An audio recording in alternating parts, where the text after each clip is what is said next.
Brett, looking at the NBA, it was interesting because I was looking at some plays today. I ended up staying away from the NBA.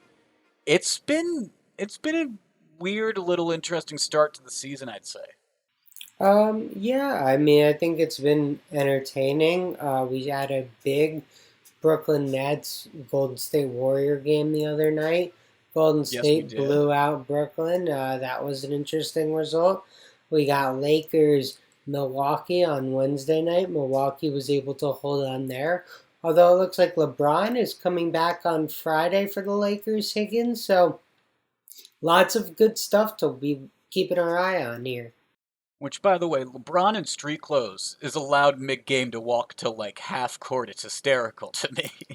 But what's also hysterical, and you and I talked about before we started recording, Thursday we actually have quite a lot of NBA games, even though there's not a lot for you and I to talk about. There's 6 games going on Thursday. We only had 2 lines to really talk about. That's in the Clippers and Grizzlies game and the Spurs and the Timberwolves game. Brett, I like this Grizzlies team this year. I like Ja Morant. I don't know if he necessarily makes a run at the MVP and gets it, but I think he takes another step. You like Jason Tatum a lot, and you think he's going to be into that 5 to 10.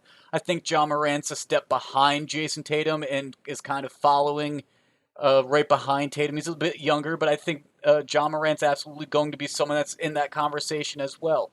And you know what? The Clippers haven't really impressed me that much this year. Memphis at home plus 100 in this scenario. I could see it. I could see it. So I'm going to take them on the money line here. Yeah, well, Morant's had a much better season so far than Tatum, so I think it's definitely fair to say that.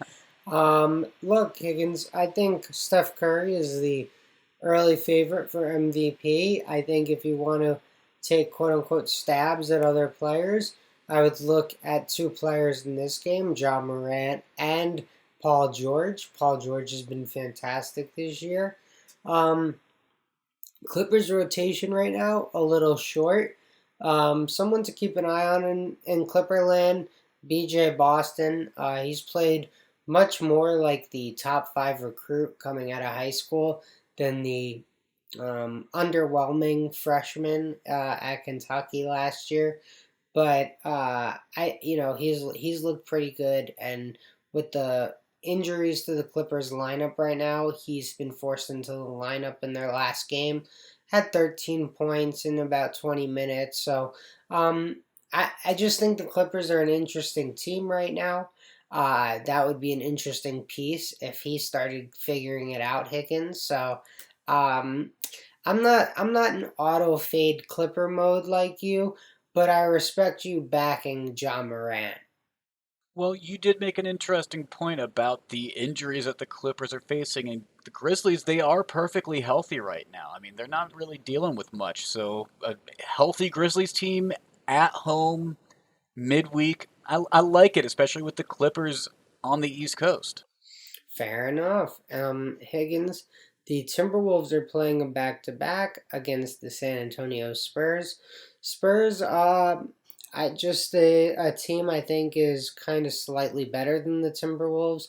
I don't know how much better, Higgins. I think the Timberwolves might even have the best 2 players in this game. But I just think San Antonio's played together longer, more experienced. Timberwolves been very hot and cold. Coming off a win on Wednesday night, it's going to be tough to win a back to back. So just give me the Spurs plus 2.5. I think I'm protecting myself a little bit here, Higgins, but I really see the Spurs winning this one outright. So you could even catch me on the plus 115 money line at some point tomorrow, I'm sure.